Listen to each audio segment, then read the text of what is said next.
కీలకం. వేదాలలో అతి ప్రాచీనమైన ఋగ్వేదంలో పృథ్వీ సూక్తం జన్మభూమిని కీర్తిస్తోంది.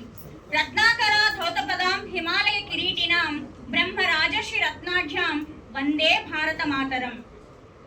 అంటే సకల చరాచర ప్రకృతిని ధరించి భరించే శక్తి పృథ్వీకి ఉంది. కాబట్టి ఆ పృథ్వీని జననిగా భావించమని చెబుతోంది. యజుర్వేదం వయం రాష్ట్రే జాగృయాయ అంటుంది. అంటే మనమంతా భక్తితో దేశ సేవకు ఎప్పుడూ జాగరూకులమై ఉండాలి అని చెప్తుంది. అధర్వణ వేదం మాతా భూమి పుత్రో అహం పృథివ్యాహ అంటుంది. అంటే భూమి తల్లి నేను పుత్రుడను అంటుంది. అంటే భారతమాతను భూమిని కన్న తల్లిగా భావించమని చెబుతోంది. అలాగే రామాయణంలో శ్రీరాముడు లక్ష్మణుడితో జననీ జన్మభూమిశ్చ స్వర్గాదపి గరీయసి అని చెప్పినట్లు తెలుస్తోంది. మన వేదాలు, పురాణాలు, ఇతిహాసాల్లో జాతీయ సమైక్యత, దేశభక్తి కథల రూపంలో అంతర్లీనంగా ఉంది. ఇతిహాసాలు మానవ ఆంతరంగిక జీవితానికి సంబంధించిన భావాలను వర్ణించాయి. సంస్కృత లౌకిక సాహిత్యంలో కుమార సంభవం గొప్ప దేశభక్తిని ప్రబోధించే కావ్యం. మన దేశ ప్రాచీన వైభవ ప్రశంస కూడా దీనిలో భాగమే.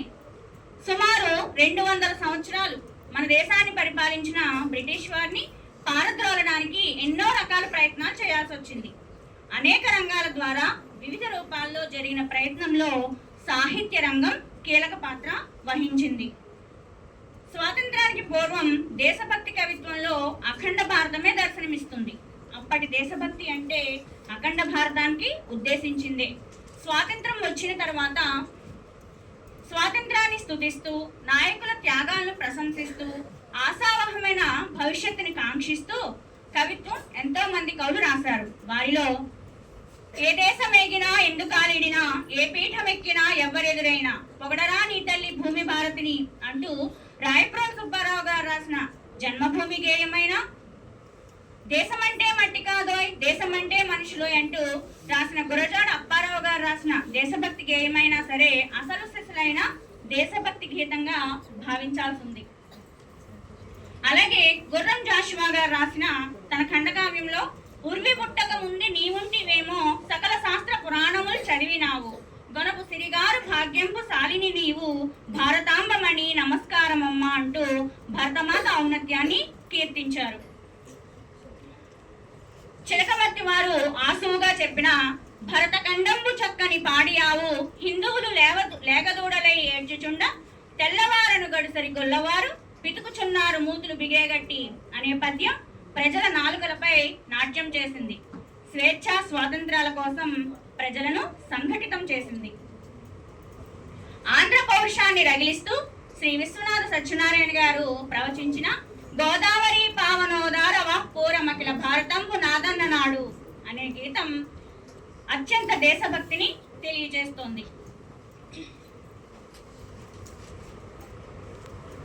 అలాగే ఆధునిక అభ్యుదయ కవి అద్దేపల్లి రామ్మోహన్ రావు గారు తెలుగు నేలకు చేసిన వందనం ఈ సందర్భంలో తప్పక చెప్పుకోవాలి. తెలుగు వీరుల రక్తధారలు కణములందు దాచుకుంటూ అరుణ రాగము ప్రజలకిచ్చే తెలుగు నేలకు వందనం అంటూ కరుణశ్రీ జంజాల పాపయ్య శాస్త్రి గారు పరమ పావనంబు పంచజకారంబు అన్నారు. అంటే జనని, జనకుడు, జన్మభూమి, జాతీయ పతాకం, జాహ్నవి అనేవి పంచజకారాలు. అంటే ఈ వాక్యం చెప్పడం ద్వారా జన్మభూమిని మాతృమూర్తితో సమానంగా పూజించాలి, అలా పూజించడమే భారతీయ సాంప్రదాయము అని పేర్కొన్నారు. మా కొద్దీ తెల్లదొరతనము అంటూ గరిమెళ్ళ సత్యనారాయణ గారు రాసినటువంటి రచన తెలుగు నేల అనే కావ్యంలోది. ఇది 162 చరణాలు కలిగినటువంటి గేయం.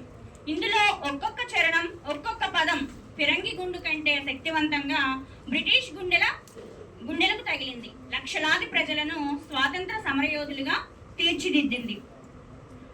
ఇలా ఈ సాగే పాటలో దొరల పాలనను నిందించే విధంగా, ప్రజల్లో ఆవేశం రగిలించే విధంగా ప్రతి పదాన్ని గరిమెళ్ళ వారు రచించారు.